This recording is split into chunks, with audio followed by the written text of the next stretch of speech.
आपल्यासोबत ओबीसी नेते लक्ष्मणजी हाके आपल्यासोबत आहे. खरं तर जरांगे पाटलांनी पुन्हा एकदा इशारा दिला आहे की मुंबईत जाणार आणि कुठल्याही परिस्थितीत जाणार, मला कोणीही रोखण्याचा प्रयत्न करू नये, अशा पद्धतीचं हे केलेलं आहे. कसं पाहता तुम्ही? त्यांनी म्हटलं आहे की आम्ही मराठात जो आहे कुणबीमधून आरक्षण घेऊ. दादागिरीच्या जोरावर आरक्षण मिळत नाही. दहशत निर्माण करून आणि दहशत निर्माण करणारी जात कधी मागास असू शकत नाही. मुख्यमंत्र्यांपासून गावगाड्यातल्या सरपंच पदापर्यंत शासन प्रशासनाला ताब्यात ठेवणारी जात कधी मागास असू शकत नाही. हा साधा कॉमन सेन्स आहे. त्यामुळे जरांगेंनी कितीही दहशत निर्माण केली तर कायद्यानं त्यांना, संविधानानं त्यांना आरक्षण भेटू शकत नाही असा आमचा अभ्यास आहे. पण बोगस कुणबी सर्टिफिकेटद्वारे जर ओबीसी आरक्षणामध्ये यांनी जर 58 लाख नोंदीद्वारे जर हे ओबीसीमध्ये घुसलेले असतील, फक्त महाराष्ट्रातल्या ओबीसीच्या मुलांचं शिक्षण, नोकरी पॉईंटचं, एंट्रीचं आरक्षण थांबत नाही, तर देशभरातल्या ओबीसींच्या क्वांटमवरती परिणाम होणार आहे. महाराष्ट्रातला तर ओबीसी संपलेलाच असेल, उद्ध्वस्त झालेला असेल, पण देशभरातला ओबीसी संपलेला असेल, हे माझ्या देश पातळीवरच्या ओबीसी बांधवांना मला विनंती करायची. आता isakal.com आहे देशातील नंबर 1 ची मराठी न्यूज वेबसाईट. प्रत्येक अपडेटसाठी isakal.com ला नक्की भेट द्या. या पद्धतीने ते मुख्यमंत्र्यांना टार्गेट करतायत, मुख्यमंत्र्यांवर एकेरी बोलतायत, इतर मंत्री त्यांना मदत करतायत. काय नेमकं तुम्हाला म्हणायचं? मुख्यमंत्री महोदयांची आय माय काढणारे जरांगे पाटील आणि त्यांच्याच मंत्रिमंडळामध्ये सत्तेत मांडीला मांडी लावून बसणारे, उपमुख्यमंत्री पदावर असणारे अजितदादा पवार आणि त्यांचे आमदार, या सगळ्या माणसांनी अनेक जिल्ह्यामध्ये चौकात चौकात, शहरात, रस्त्यावर भले मोठे बॅनर उभे केलेले आहेत. म्हणजे एका बाजूला देवेंद्र फडणवीसांच्या मांडीला मांडी लावून संविधानिक पदावर बसायचं, आणि दुसऱ्या बाजूला त्याच पक्षाचे, सत्ताधारी पक्षाचे आमदार जरांगे पाटलांना प्रमोट करतायत, त्याला पैसे पुरवतायत, रसद पुरवतायत, पाठिंबा देत आहेत. आणि विशेष म्हणजे शरद पवार राष्ट्रवादी गट आणि अजितदादा पवार राष्ट्रवादी गट हे दोन्हीही आमदार, खासदार यांची वडाचढ लागलेली आहे की जरांगे पाटलाला आपण सपोर्ट कसा करायचा. आणि ते बिहाइंड कर्टन नाही, उघड पाठिंबा देत आहेत, जाहीर पाठिंबा देत आहेत. मी मुख्यमंत्री महोदयांना कायम सांगत आलो आहे की अजित पवार गट आणि शरद पवार गट वेगळे नाहीत. तुम्ही कितीही सांगितलं तर शरद पवार तुमच्या पक्षामध्ये, तुमच्या सत्तेमध्ये सामील आहेत असा आमचा आरोप आहे. तुम्ही काय करायचं ते करा, एकाला बाहेरून पाठिंबा घ्या, एकाला आतून पाठिंबा घ्या, पण आमचं ओबीसीचं आरक्षण संपवू नका. कारण तुम्हीच सांगताय की ओबीसी हा आमचा DNA आहे. तुमचा जर ओबीसी DNA असेल तर आमचं आरक्षण वाचवा. तुम्ही गंभीर आरोप करताय. तो नेहमीच मुख्यमंत्री म्हणतात का आम्हीच खरं तर ओबीसींना आरक्षण दिलं, इतर मागासवर्गीयामधून असो का होईना, पण ज्या मराठ्यांना आरक्षण दिलं त्या पद्धतीने तुम्ही जे आरोप करताय की हे बाकीचे दोन्ही उपमुख्यमंत्री सोबत आहे, शरद पवार सोबत आहे, गंभीर आरोप. हा निश्चित. मला सांगा, मुख्यमंत्री महोदयांची आयमाय काढली जाते एका खुळचट माणसाकडून, त्यावेळी ह्या मंत्र्यांना काही वाटत नाही? भाजपच्या आमदारांना काही वाटत नाही?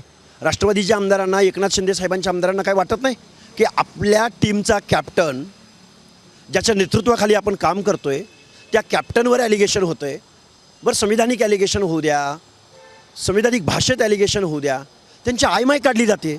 आणि अजितदादा पवार एवढा परखड नेता म्हणून तुमची ओळख आहे, तुम्ही बोलत नाही, तुमच्या आमदाराला तुम्ही समज देत नाही. म्हणजे तुम्ही पुरस्कृत करताय का हे आंदोलन? ओबीसीना संपवण्याचा घाट आहे का तुमचा? आम्ही एकत्रित येऊ शकत नाही, आम्हाला बदनाम केलं जातं आहे, आम्हाला आरोपी ठरवलं जातं आहे, आम्हाला गुन्हेगार ठरवलं जातं आहे, टाका ना आम्हाला जेलमध्ये. तुमच्या गुप्तचर यंत्रणांकडं, तुमच्या गृह खात्याकडं आमच्यावर जर कुठला गुन्हा असेल, आम्ही जर काही बेकायदा कृत्य केलं असेल, आम्ही कायदा हातात घेतला असेल, आम्हाला रस्त्यावर कशाला फिरू देत आहे? आम्हाला आत टाका. मागणी आहे ना सरकारकडं आमची.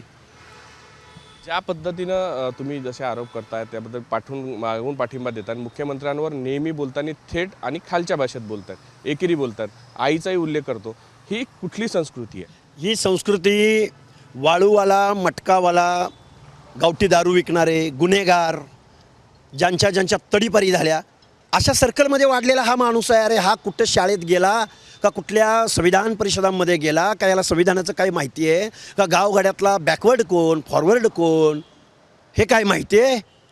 आणि आमच्या मराठा बांधवांवरती एवढी वाईट वेळ कधी आली हो? महाराष्ट्राचा वैचारिक वारसा कोणता, महाराष्ट्राचा पुरोगामी, महाराष्ट्राचा तोंडावळा कोणता? अशा भरट्या माणसाचं नेतृत्व तुम्हाला स्वीकारावं लागतं आहे.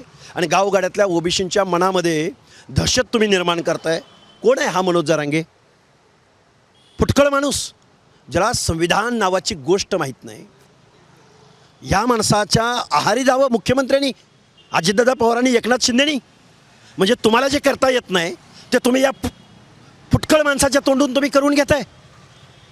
माझा गंभीर आरोप आहे अजितदादा पवारवरती आणि या सगळ्यांवरती. तुमच्या कॅप्टनला आयमाय काढतोय तो. अरे सत्ताधारी पक्ष ते भाजपचे मुख्यमंत्री आहेत, आम्ही काही त्यांच्या पक्षाचे कार्यकर्ते नाही आहोत, पण अरे आम्ही महाराष्ट्रात राहणारे महाराष्ट्राचे नागरिक आहोत. मुख्यमंत्र्याचा अपमान म्हणजे महाराष्ट्राचा अपमान आहे. हे कसं चालतं या लोकांना? तुम्ही काय सत्तेमधली खीर वरपायला त्यांच्याबरोबर बसलाय का?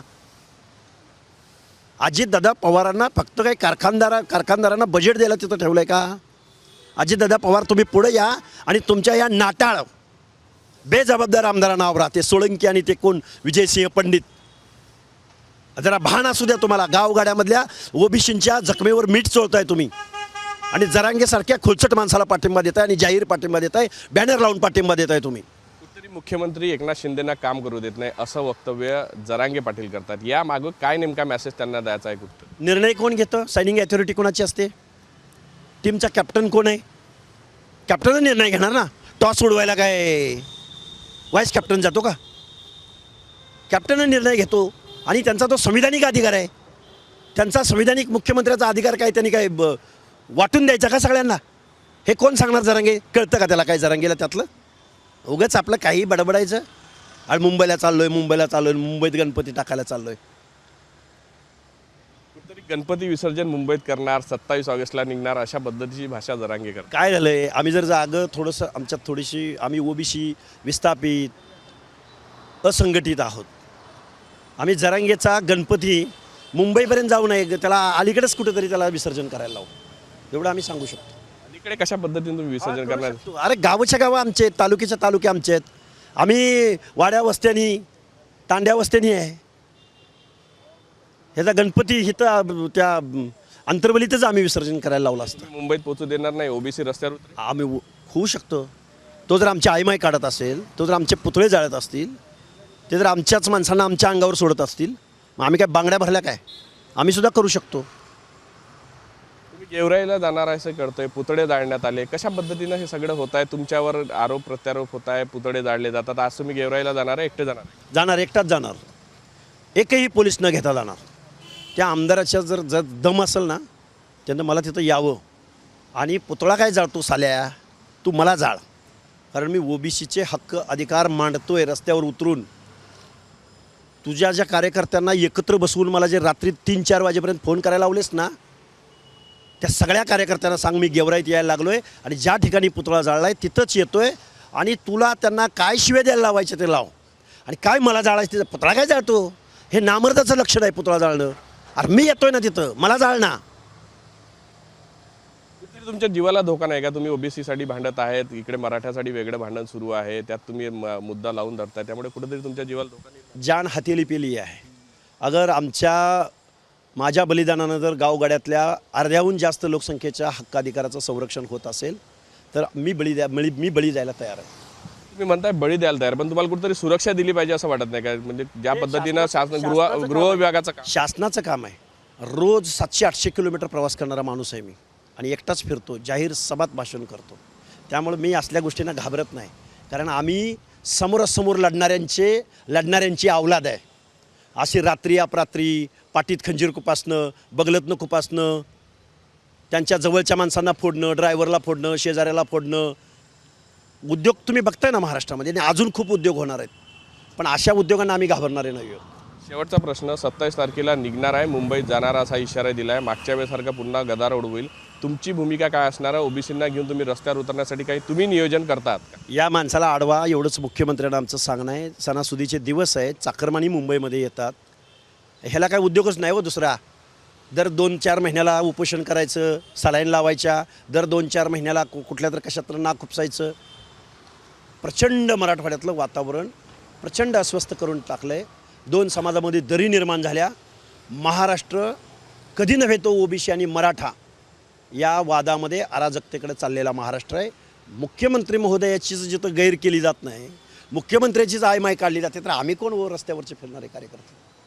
नक्कीच ओबीसी नेते लक्ष्मण हाके पाटील त्यांनी गंभीर आरोप जे आहे ते मनोज जरांगेवर केले आहेत. तसेच सत्ताधारी सुद्धा एक प्रकारे मागून मदत करतायत, रसद पुरवत आहे असाही आरोप त्यांनी केलेला आहे. व्हिडिओ जर्नलिस्ट सौरभ बोलेसह पराग डोबळे, साम टीव्ही न्यूज, नागपूर. देश विदेशातील प्रत्येक घडामोडींचे लाईव्ह अपडेट मिळवण्यासाठी आता साम टीव्हीच्या सर्व सोशल मीडिया प्लॅटफॉर्मला लाईक, फॉलो आणि सबस्क्राईब करा. तसंच सर्व नोटिफिकेशनसाठी बेल आयकॉन प्रेस करायला विसरू नका.